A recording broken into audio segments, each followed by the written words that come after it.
Assalamualaikum warahmatullahi wabarakatuh. Berjumpa lagi dengan Ibu Silvi, guru sosiologi. Pada kesempatan kali ini kita akan membahas tentang globalisasi dan perubahan komunitas lokal. Ini adalah materi sosiologi semester Gasal kelas 12.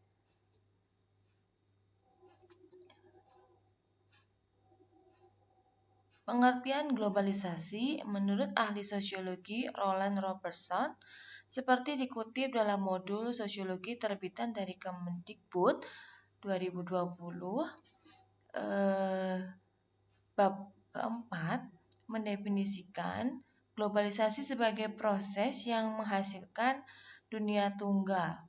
Masyarakat dari seluruh dunia menjadi saling tergantung di hampir semua aspek kehidupan, baik yang terkait bidang politik, ekonomi, kebudayaan, dan lain sebagainya.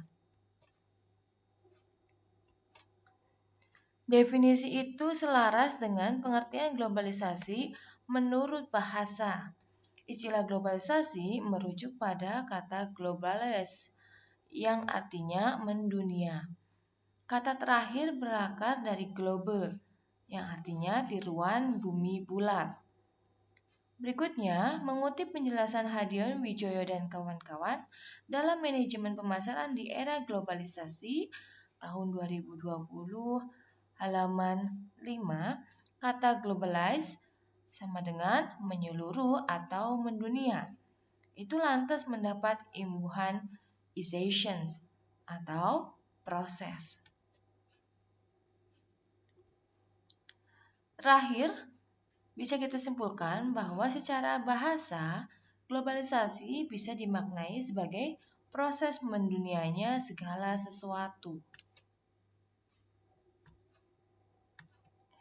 Karakteristik globalisasi yang pertama, perubahan konsep ruang dan waktu.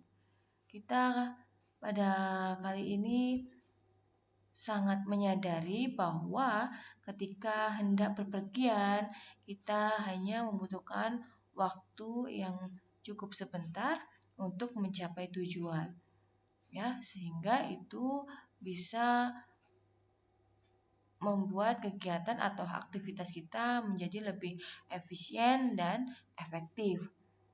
Begitu pula juga dengan ketika kita hendak berkomunikasi dengan orang yang berada di luar jangkauan kita, pada saat ini kita bisa dengan mudah melakukan komunikasi dengan alat-alat yang kita temui. Karakteristik yang kedua yaitu ketergantungan dalam ekonomi, yaitu di mana dalam dunia ini kita mudah untuk melakukan transaksi, produksi, dan konsumsi, dan ini kita bergantung juga kepada negara-negara lain.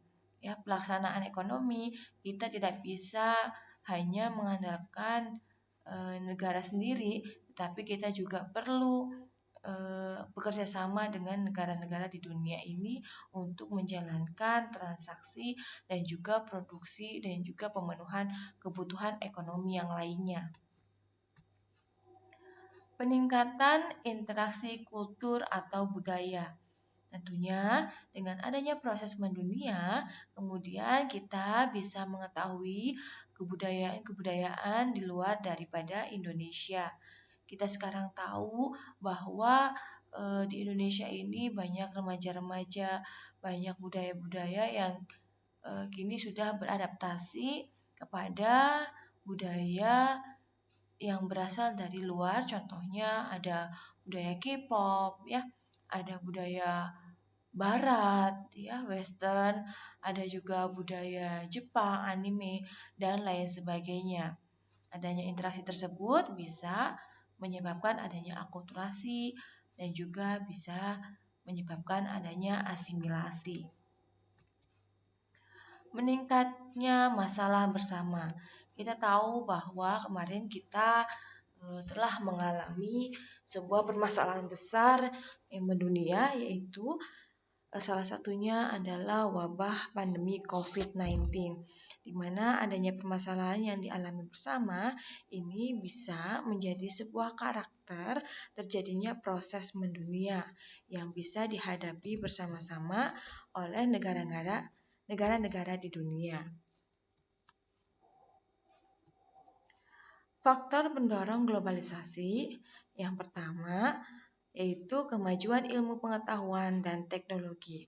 Kita tahu bahwa materi sebelumnya yaitu mengenai perubahan sosial.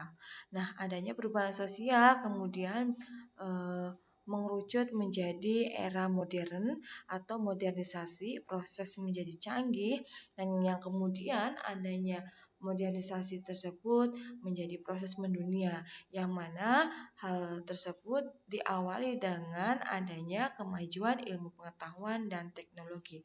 Dengan adanya pengetahuan dan teknologi yang mengalami perubahan, maka itu bisa mendorong terjadinya proses mendunia. Yang kedua, semakin terbukanya sistem perekonomian negara-negara di dunia. Karena adanya pasar bebas, adanya ketergantungan di bidang ekonomi, maka kita bisa melaksanakan perekonomian dengan terbuka dengan negara lain, ya, melakukan ekspor, impor dengan negara-negara yang kita bisa melakukan kerjasama untuk memenuhi kebutuhan daripada masyarakat di negara tersebut. Nah, yang berikutnya adalah mengglobalnya pasar uang. Proses globalisasi ini diawali dari adanya globalisasi era pramodern, ya. Era ini berlangsung sekitar tahun 3.500 sampai 1.500 sebelum Masehi. Manusia mengalami aktivitas global seperti fenomena migrasi zaman prasejarah, zaman kerajaan, penyebaran agama, jalur perdagangan Silk Road, dan migrasi antar benua. Proses berikutnya adalah globalisasi modern awal, yaitu pada periode tahun 1500 sampai dengan 1600, yaitu ditandai dengan adanya kebangkitan Imperium Maritim Eropa atau Portugis dan Spanyol ke benua lain untuk berdagang. Namun, prakteknya terjadi kolonialisme pada negara tujuan. Globalisasi era modern, era ini terjadi sekitar tahun 1850 hingga 1970. Pada era ini ditandai dengan meningkatnya perdagangan internasional yang menuntut perkembangan bank multinasional, alat komunikasi, serta transportasi yang semakin modern. Berikutnya, globalisasi era kontemporer. Globalisasi yang terjadi semakin mudah dan cepat dalam membantu kebutuhan manusia untuk mengakses informasi dan mendapatkan kebutuhannya. Kemajuan teknologi yang selalu up to date. Sumber ruang guru. Nah, kini kita akan membahas tentang globalisasi di berbagai aspek atau bidang kehidupan. Di antaranya ada iptek, ekonomi, politik, sosial budaya, agama, ideologi, dan pertahanan dan keamanan. Sebenarnya masih banyak aspek-aspek lainnya yang kita bisa lihat, ya. Tapi kita akan membahas aspek atau bidang yang sudah kita sebutkan saja. Yang pertama, globalisasi iptek. Apa sih itu globalisasi iptek? Yaitu ditandai dengan banyaknya penemuan dalam bidang ilmu pengetahuan dan teknologi guna memenuhi kebutuhan hidup manusia dalam melakukan berbagai aktivitas. Yaitu yang pertama, kemajuan alat komunikasi, kemajuan dalam hal transportasi, dan kemudian ada kemajuan dalam menunjang aktivitas kerja. Yang terakhir, adanya pemanfaatan dalam sumber daya energi. Adanya selalu inovasi. Globalisasi ekonomi, meningkatnya saling ketergantungan ekonomi negara-negara di dunia berkat percepatan pergerakan barang, jasa, teknologi, dan modal lintas batas, munculnya pasar global. Globalisasi produksi, globalisasi pembiayaan, globalisasi tenaga kerja, globalisasi jaringan informasi, dan globalisasi perdagangan merupakan tanda atau gejala globalisasi pada bidang ekonomi. Berikutnya adalah globalisasi politik. Dalam bidang politik, globalisasi terjadi dengan terbentuknya organisasi internasional hingga kerjasama internasional. Organisasi internasional ini bisa diikuti oleh berbagai negara dengan ketentuan yang sudah disepakati. Salah satunya adalah ada PBB, ASEAN, dan juga Uni Eropa. Sehingga dari organisasi tersebut bisa terbentuk berbagai kerjasama yang saling menguntungkan. Globalisasi sosial budaya. Adanya kontak lintas budaya yang mengakibatkan peningkatan interaksi kultural melalui perkembangan media massa, televisi, film, musik, dan transmisi berita internasional. Gejalanya yaitu adanya pola pikir yang lebih dinamis dan modern. Yang kedua, membuka cakrawala baru, kreativitas, dan keterbukaan dalam menerima unsur-unsur baru dari luar. Yang terakhir, pertukaran budaya dengan interaksi secara langsung orang dari berbagai negara dengan melakukan kunjungan ke sebuah negara. Globalisasi agama, adanya rasa saling untuk memahami dan menghargai penganut agama lain dalam konteks toleransi sehingga tercermin kehidupan yang harmonis dalam masyarakat multikultural. Yang kedua, aplikasi ajaran agama dalam era modern. Ketiga, sarana dan prasarana keagamaan. Yang terakhir, komunikasi antar umat beragama semakin luas dan mudah.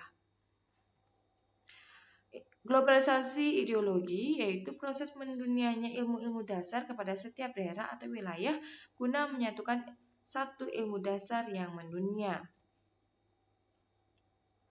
Gejala yang ditimbulkan akibat globalisasi ideologi adalah munculnya paham-paham liberalisme, kapitalisme, pragmatisme, dan juga komunisme.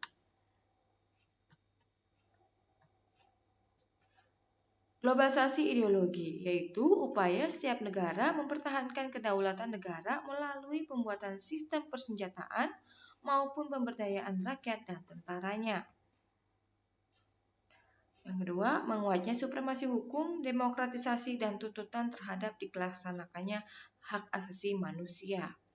Itu saja, jangan lupa like, share, dan subscribe video ini supaya semangat untuk membuat konten lainnya. Kita bertemu pada pembahasan perubahan komunitas lokal. Sekian, mohon maaf apabila ada salah kata, ucapan, ataupun ketikan. Wassalamualaikum warahmatullahi wabarakatuh.